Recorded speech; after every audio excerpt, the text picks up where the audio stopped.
नमस्कार दोस्तों, आप देख रहे हैं यूपी डिजिटल न्यूज। यहाँ हम आपको सिर्फ 8 मिनट में उत्तर प्रदेश की हर बड़ी और ताज़ा खबर पहुँचाते हैं, जो आज पूरे प्रदेश में चर्चा का विषय बनी हुई है। अगर आप रोजाना खबरें सबसे पहले देखना चाहते हैं, तो अभी चैनल को सब्सक्राइब करें। तो चलिए दोस्तों, 8 मिनट में जानते हैं यूपी की फटाफट बड़ी खबरें। समाजवादी पार्टी के अध्यक्ष अखिलेश यादव ने भाजपा पर बड़ा आरोप लगाते हुए कहा है कि सरकार SIR स्पेशल इंटेंसिव रिवीजन के नाम पर NRC को पिछली दरवाजे से लागू करने की कोशिश कर रही है। उन्होंने कहा कि मतदाता सूची के पुनरीक्षण की प्रक्रिया में बड़े पैमाने पर गड़बड़ियां की जा रही है, जिससे असली वोटरों के नाम हटाए जा रहे हैं और फर्जी वोटर जोड़े जा रहे हैं। अखिलेश ने आरोप लगाया कि यह सब आगामी चुनावों को प्रभावित करने और लोकतांत्रिक व्यवस्था को कमजोर करने के लिए किया जा रहा है। उन्होंने चुनाव आयोग से निष्पक्षता बनाए रखने की मांग की और कहा कि अगर यह प्रक्रिया नहीं रोकी गई तो समाजवादी पार्टी सड़क से संसद तक विरोध करेगी। अखिलेश ने जनता से सतर्क रहने की अपील भी की। मिर्जापुर जिले में दिल दहला देने वाली वारदात सामने आई है, जहां एक सौतेले भाई ने अपनी ही मां और भाई की धारदार हथियार से हत्या कर दी। घटना के बाद इलाके में सनसनी फैल गई। पुलिस के मुताबिक आरोपी ने घरेलू विवाद के चलते इस खौफनाक वारदात को अंजाम दिया। बताया जा रहा है कि संपत्ति और पारिवारिक तनाव को लेकर लंबे समय से विवाद चल रहा था। इसी रंजिश में आरोपी ने गुस्से में आकर मां और बेटे पर हमला कर दिया, जिससे दोनों की मौके पर ही मौत हो गई। सूचना मिलते ही पुलिस मौके पर पहुंची और शवों को पोस्टमार्टम के लिए भेजा। आरोपी को गिरफ्तार कर लिया गया है और मामले की गहन जांच की जा रही है। RTE शिक्षा का अधिकार अधिनियम के तहत दाखिले की प्रक्रिया में 2 बड़े बदलाव किए गए हैं। अब किसी भी गांव या मोहल्ले का बच्चा उसी क्षेत्र के स्कूल में प्रवेश पाएगा। इसका उद्देश्य बच्चों को नजदीकी स्कूल में शिक्षा उपलब्ध कराना और लंबी दूरी की परेशानी को खत्म करना है। नए नियमों के अनुसार अब निवास प्रमाण पत्र की जांच को और सख्त किया गया है, ताकि बाहरी क्षेत्र के बच्चों का गलत तरीके से प्रवेश न हो सके। इसके साथ ही ऑनलाइन आवेदन प्रक्रिया को सरल बनाया गया है, जिससे अभिभावकों को बार-बार दफ्तरों के चक्कर न लगाने पड़े। शिक्षा विभाग का कहना है कि इन बदलावों से पारदर्शिता बढ़ेगी और जरूरतमंद बच्चों को RTE का वास्तविक लाभ मिल सकेगा। संभल हिंसा मामले में अहम कानूनी प्रगति सामने आई है। घटना से जुड़े प्रकरण में समाजवादी पार्टी SP नेता के बयान कोर्ट में दर्ज किए गए। इस दौरान करीब 6 घंटे तक जिरह चली, जिसमें घटना से जुड़े कई बिंदुओं पर सवाल जवाब हुए। अदालत में हिंसा की परिस्थितियों, भीड़ के उग्र होने और प्रशासन की भूमिका को लेकर विस्तार से चर्चा हुई। उल्लेखनीय है कि संभल में हुई हिंसा के दौरान हालात बेकाबू हो गए थे, जिसमें 5 लोगों की मौत हो गई थी। इस मामले ने प्रदेश की राजनीति में भी हलचल मचा दी थी। कोर्ट ने सभी पक्षों की दलीलें सुनने के बाद अगली सुनवाई की तारीख तय कर दी है। मामले पर अब सभी की नजरें न्यायिक फैसले पर टिकी है। वाराणसी में अलग अलग हादसों ने लोगों को झकझोर कर रख दिया। जिले में हुए सड़क और अन्य दुर्घटनाओं में 3 लोगों की मौत हो गई, जबकि कई घायल बताए जा रहे हैं। पुलिस ने शवों को पोस्टमार्टम के लिए भेजकर मामलों की जांच शुरू कर दी है। उधर ज्ञानवापी मस्जिद श्रृंगार गौरी मामले में अहम अपडेट सामने आया है। अदालत ने इस प्रकरण में अगली सुनवाई की तारीख 17 जनवरी और 3 फरवरी तय की है। इन तारीखों पर विभिन्न याचिकाओं और दलीलों पर सुनवाई होगी। ज्ञानवापी मामला लंबे समय से चर्चा में बना हुआ है और हर सुनवाई पर प्रदेश ही नहीं, देशभर की निगाहें टिकी रहती है। प्रशासन ने दोनों मामलों को लेकर सतर्कता बढ़ा दी है। कौशाम्बी जिले से दिल दहला देने वाली घटना सामने आई है। यहाँ एक बेटे ने घर बेचने से इनकार करने पर अपनी ही मां की बेरहमी से पिटाई कर दी, जिससे उसकी मौत हो गई। बताया जा रहा है कि आरोपी लंबे समय से घर बेचने का दबाव बना रहा था, लेकिन मां इसके लिए तैयार नहीं थी। इसी बात को लेकर विवाद इतना बढ़ गया कि गुस्से में आकर बेटे ने मां को बुरी तरह पीटना शुरू कर दिया। गंभीर चोटें लगने से महिला की मौके पर ही सांसें थम गईं। सूचना मिलते ही पुलिस मौके पर पहुंची, शव को पोस्टमार्टम के लिए भेजा और आरोपी बेटे को गिरफ्तार कर लिया। मामले की जांच जारी है। मेरठ में पुलिस ने बड़ी कार्रवाई करते हुए शहर के अलग अलग इलाकों में संचालित 4 स्पा सेंटरों पर एक साथ छापेमारी की। इस दौरान अनैतिक गतिविधियों की सूचना पर की गई कार्रवाई में 20 युवतियों और एक युवक को हिरासत में लिया गया। पुलिस के अनुसार लंबे समय से इन स्पा सेंटरों को लेकर शिकायतें मिल रही थीं, जिसके बाद यह अभियान चलाया गया। छापे के दौरान मौके से आपत्तिजनक सामग्री भी बरामद की गई है। हिरासत में ली गई युवतियों से पूछताछ की जा रही है, वहीं स्पा सेंटर संचालकों की भूमिका की भी जांच की जा रही है। पुलिस का कहना है कि नियमों का उल्लंघन पाए जाने पर संबंधित लोगों के खिलाफ सख्त कार्रवाई की जाएगी। फिलहाल मामले की जांच जारी है। गोरखपुर महोत्सव के दौरान मुख्यमंत्री योगी आदित्यनाथ ने प्रदेश और जिले का नाम रोशन करने वाली 6 विभूतियों को गोरखपुर रत्न सम्मान से नवाजा। इस अवसर पर आयोजित कार्यक्रम में सीएम योगी ने कहा कि मच्छर और माफिया एक दूसरे के पूरक है, जहां गंदगी होगी वही बीमारी और अपराध पनपेगा। उन्होंने कहा कि बीते वर्षों में गोरखपुर ने माफिया और मच्छर दोनों से मुक्ति पाई है, जिसका परिणाम आज सबके सामने है। मुख्यमंत्री ने स्वच्छता, सुशासन और विकास पर जोर देते हुए कहा कि सरकार की सख्त नीति से अपराधियों पर लगाम लगी है। कार्यक्रम में बड़ी संख्या में लोग मौजूद रहे और सांस्कृतिक प्रस्तुतियों ने महोत्सव को और आकर्षक बना दिया। आगरा में दर्दनाक सड़क हादसे में एक युवक की मौत हो गई, जबकि उसका साथी गंभीर रूप से घायल हो गया। घटना तब हुई जब तेज रफ्तार कार और बाइक की आमने सामने से टक्कर हो गई।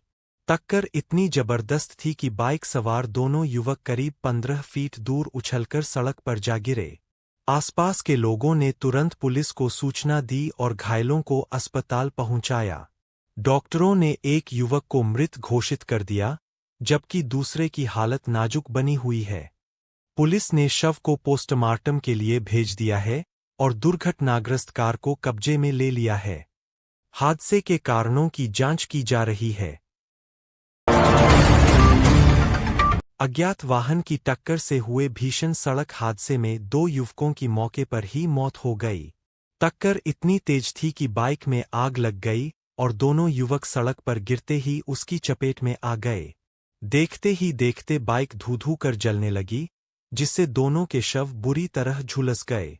हादसा इतना भयावह था कि मौके पर अफरातफरी मच गई। सूचना मिलते ही पुलिस और दमकल विभाग की टीम मौके पर पहुंची और आग पर काबू पाया। पुलिस ने शवों को पोस्टमार्टम के लिए भेज दिया है और अज्ञात वाहन की तलाश शुरू कर दी है।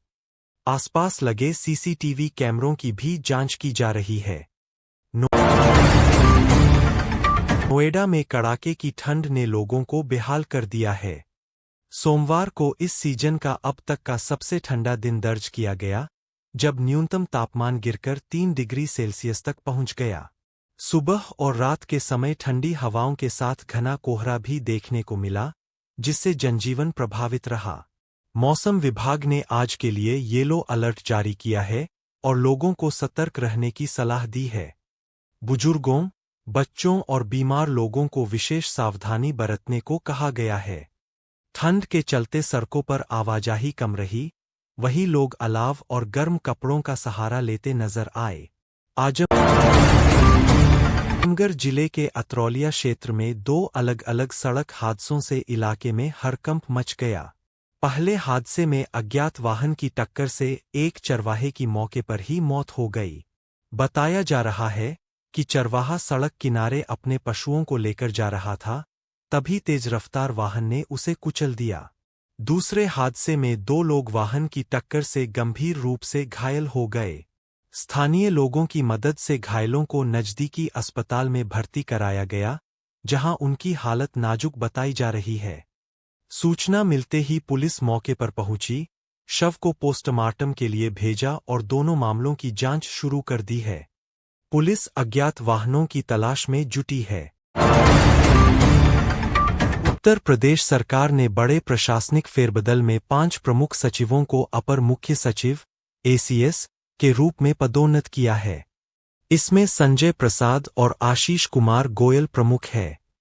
अन्य वरिष्ठ IAS अधिकारियों में अमृत अभिजात, R. रमेश कुमार और मुकेश कुमार मेश्राम शामिल हैं। ये सभी वर्ष 1995 बैच के हैं और अब शासन में नीति निर्माण, विभागीय समन्वय और प्रशासनिक फैसलों में अहम भूमिका निभाएंगे। पदोन्नति के साथ इन्हें पे मैट्रिक्स लेवल 17 के वेतनमान भी मिला है। यह कदम यूपी की प्रशासनिक कार्यक्षमता और नेतृत्व को और मजबूत करने की दिशा में माना जा रहा है। यूपी कांग्रेस नेता इमरान मसूद ने सरकार की नीतियों पर सवाल उठाते हुए कहा कि बांग्लादेश और पाकिस्तान में रहने वाले हिंदुओं की स्थिति पर भी केंद्र सरकार को गंभीरता से सोचना चाहिए। उन्होंने कहा कि अगर आज इंदिरा गांधी जैसी मजबूत नेतृत्व क्षमता होती तो पड़ोसी देशों में अल्पसंख्यकों पर हो रहे अत्याचारों पर भारत और सख्त रुख अपनाता। इमरान मसूद ने आरोप लगाया कि मौजूदा सरकार मुद्दों को चुनिंदा तरीके से उठाती है, जबकि वास्तविकता यह है कि वहां हिंदू, सिख और अन्य अल्पसंख्यक असुरक्षित महसूस कर रहे हैं। उन्होंने कहा कि भारत को कूटनीतिक और मानवीय दोनों स्तरों पर हस्तक्षेप कर पीड़ितों की आवाज बनना चाहिए। यूपी उप मुख्यमंत्री ब्रिजेश पाठक ने स्वास्थ्य विभाग में लापरवाही पर कड़ा फैसला लिया है और 17 चिकित्साधिकारियों को बर्खास्त कर दिया है। ये अधिकारी लंबे समय तक ड्यूटी से बिना सूचना अनुपस्थित पाए गए और स्वास्थ्य सेवाओं में गंभीर अनियमितताओं के लिए जिम्मेदार ठहराए गए। साथ ही 4 चिकित्साधिकारियों के खिलाफ मरीजों के साथ अभद्र व्यवहार का आरोप लगाकर विभागीय कार्रवाई के निर्देश दिए गए हैं। कुछ अधिकारियों से स्पष्टीकरण भी मांगा गया है, जबकि अन्य पर वेतन वृद्धि रोकने और पेंशन में कटौती जैसे दंडात्मक निर्णय भी लिए गए हैं। ब्रिजेश पाठक ने कहा कि स्वास्थ्य सेवाओं में किसी भी प्रकार की लापरवाही बर्दाश्त नहीं की जाएगी। यूपी कानपुर के घाटमपुर इलाके में एक दिल दहला देने वाला मामला सामने आया है, जहां नशे में धुत एक पति ने अपनी 5 महीने गर्भवती पत्नी रूबी और 2.5 साल के बेटे लवांश को धारदार हथियार से गला रेतकर हत्या कर दिया। घटनास्थल पर उनकी चीखें भी सुनी गईं, लेकिन आरोपी का दिल नहीं पसीजा। पुलिस के अनुसार विवाद का कारण पत्नी का उसे शराब पीने से रोकना बताया गया है। हत्या के बाद आरोपी फरार हो गया है और पुलिस उसकी तलाश में जुटी है। दोनों के शव घर के बरामदे में पड़े मिले, जिसके बाद पूरे इलाके में सनसनी फैल गई है। पुलिस ने जांच शुरू कर दी है और फोरेंसिक टीम भी साक्ष्य जुटा रही है। चंदौली जिले में पुलिस को बड़ी सफलता मिली है। पुलिस ने 25,000 रुपये के इनामी पशु तस्कर को गिरफ्तार किया है। पकड़ा गया आरोपी लंबे समय से पशु तस्करी के मामलों में वांछित था और उसके खिलाफ कई थानों में मुकदमे दर्ज है। पुलिस के अनुसार मुखबिर की सूचना पर की गई घेराबंदी के दौरान आरोपी को दबोचा गया। तलाशी में उसके पास से एक अवैध तमंचा और जिंदा कारतूस बरामद हुआ है। पूछताछ में आरोपी ने पशु तस्करी के नेटवर्क से जुड़े कई अहम खुलासे किए हैं। पुलिस ने आरोपी के खिलाफ आर्म्स एक्ट सहित अन्य धाराओं में मुकदमा दर्ज कर उसे जेल भेज दिया है। आगे की कार्रवाई जारी है। गोरखपुर महोत्सव 2026 महोत्सव की सांस्कृतिक संध्या में संगीत और मनोरंजन का रंग बिखरा। मंच पर जैसे ही मेरे बेदर्दी राजा और केशरिया तेरा इश्क है पिया की धुनें गूंजीं, पूरा पंडाल तालियों और ठुमकों से गूंज उठा। बॉलीवुड सिंगर तनिष्ठा और वरुण ने एक के बाद एक लोकप्रिय गीतों की प्रस्तुति देकर दर्शकों को झूमने पर मजबूर कर दिया। युवाओं से लेकर बुजुर्गों तक सभी संगीत के रंग में रंगे नजर आए। शानदार लाइटिंग और साउंड सिस्टम ने कार्यक्रम की भव्यता बढ़ाई। कलाकारों की ऊर्जा और मंच पर उनकी जुगलबंदी ने गोरखपुर महोत्सव की शाम को यादगार बना दिया। यूपी प्रदेश सरकार ने मकर संक्रांति के अवसर पर 15 जनवरी को सार्वजनिक अवकाश घोषित किया है। इस संबंध में शासन की ओर से आदेश जारी कर दिया गया है। जारी निर्देशों में बताया गया कि शासन स्तर पर गहन विचार विमर्श के बाद यह निर्णय लिया गया है। पहले से जारी प्रदेशीय अवकाशों की सूची में मकर संक्रांति के दिन छुट्टी का प्रावधान नहीं था, लेकिन जनभावनाओं और पर्व के महत्व को देखते हुए अब इसे सार्वजनिक अवकाश के रूप में मान्यता दी गई है। आदेश के तहत इस दिन स्कूल, सरकारी कार्यालय और अन्य शासकीय संस्थान बंद रहेंगे। त्योहार को देखते हुए प्रशासन को आवश्यक व्यवस्थाएं सुनिश्चित करने के भी निर्देश दिए गए हैं। मेमू ट्रेन में अवैध वेंडरों के पथराव से अफरातफरी मच गई। घटना के दौरान ट्रेन में सवार यात्रियों पर अचानक पत्थर बरसाए गए, जिससे 6 यात्री घायल हो गए। पथराव के बाद ट्रेन को करीब 35 मिनट तक रोकना पड़ा। यात्रियों का आरोप है कि अवैध वेंडरों ने विरोध करने पर उनके साथ धक्का-मुक्की भी की और डराने की कोशिश की। घटना से कोच में मौजूद महिलाओं और बुजुर्गों में दहशत फैल गई। सूचना मिलते ही रेलवे सुरक्षा बल और स्थानीय पुलिस मौके पर पहुंची और हालात को काबू में किया। घायलों को प्राथमिक उपचार के लिए नजदीकी अस्पताल भेजा गया। रेलवे प्रशासन ने मामले की जांच के आदेश देते हुए दोषियों पर सख्त कार्रवाई का भरोसा दिलाया है। जनता दर्शन कार्यक्रम में मुख्यमंत्री योगी आदित्यनाथ ने स्पष्ट कहा कि प्रदेश में अवैध कब्जा किसी भी हाल में बर्दाश्त नहीं किया जाएगा। उन्होंने अधिकारियों को निर्देश दिए कि भूमाफिया के खिलाफ अभियान लगातार जारी रखा जाए और पीड़ितों को त्वरित न्याय दिलाया जाए। सीएम योगी ने फरियादियों की समस्याएं ध्यानपूर्वक सुनी और संबंधित अधिकारियों को समयबद्ध निस्तारण के आदेश दिए। उन्होंने कहा कि कानून का राज सर्वोपरि है और आम जनता की सुरक्षा सरकार की प्राथमिकता है। जनता दर्शन में बड़ी संख्या में लोग अपनी शिकायतें लेकर पहुंचे, जिनमें भूमि विवाद, पुलिस कार्रवाई और प्रशासनिक समस्याएं प्रमुख रहीं। विवेकानंद यूथ अवार्ड कार्यक्रम में मुख्यमंत्री योगी आदित्यनाथ ने कहा कि उत्तर प्रदेश में अब न कर्फ्यू है और न ही दंगे, प्रदेश में सब चंगा है। उन्होंने कहा कि कानून व्यवस्था मजबूत होने से निवेश और विकास को गति मिली है। सीएम योगी ने युवाओं से नशे के कारोबार के खिलाफ आगे आने की अपील करते हुए कहा कि युवा शक्ति समाज को सही दिशा दे सकती है। उन्होंने कहा कि नशा न केवल व्यक्ति बल्कि पूरे परिवार और समाज को बर्बाद करता है। कार्यक्रम में सीएम ने उत्कृष्ट कार्य करने वाले युवाओं को सम्मानित किया और कहा कि स्वामी विवेकानंद के विचार आज भी युवाओं के लिए प्रेरणा स्रोत है। सुप्रीम कोर्ट में आयुष पद्धति के डॉक्टरों को पंजीकृत चिकित्सक का दर्जा देने से जुड़ी याचिका पर सुनवाई हुई। अदालत ने केंद्र सरकार से इस मामले में जवाब मांगा है। याचिका में मांग की गई है कि आयुर्वेद, यूनानी, सिद्ध और होम्योपैथी से जुड़े डॉक्टरों को भी एलोपैथिक डॉक्टरों की तरह पंजीकृत चिकित्सक माना जाए, ताकि उनके अधिकार और जिम्मेदारियां स्पष्ट हो सकें। याचिकाकर्ता का तर्क है कि आयुष डॉक्टर वर्षों से स्वास्थ्य सेवाओं में अहम भूमिका निभा रहे हैं। सुप्रीम कोर्ट ने कहा कि यह नीतिगत और कानूनी दोनों दृष्टि से महत्वपूर्ण मुद्दा है। सरकार से जवाब मिलने के बाद अगली सुनवाई होगी। न्यायिक कर्मी की पीटकर हत्या के मामले में पुलिस ने एक आरोपी को गिरफ्तार कर लिया है, जबकि अन्य आरोपियों की तलाश में लगातार दबिश दी जा रही है। मृतक का शव मिलने पर शरीर पर गंभीर चोटों के कई निशान पाए गए थे, जिससे हत्या की पुष्टि हुई। पुलिस के अनुसार प्रारंभिक जांच में आपसी रंजिश का मामला सामने आ रहा है। घटना के बाद से इलाके में तनाव का माहौल है। मामले की गंभीरता को देखते हुए वरिष्ठ अधिकारी जांच की निगरानी कर रहे हैं। पुलिस ने दावा किया है कि जल्द ही बाकी आरोपियों को भी गिरफ्तार कर लिया जाएगा और मामले में कड़ी कार्रवाई की जाएगी।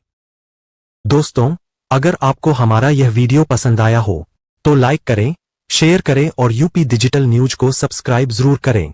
इस न्यूज को ज्यादा से ज्यादा लोगों तक पहुंचाएं और कमेंट बॉक्स में हमें बताएं कि आप यह खबर किस जिले से देख रहे हैं। आपका बहुत बहुत धन्यवाद।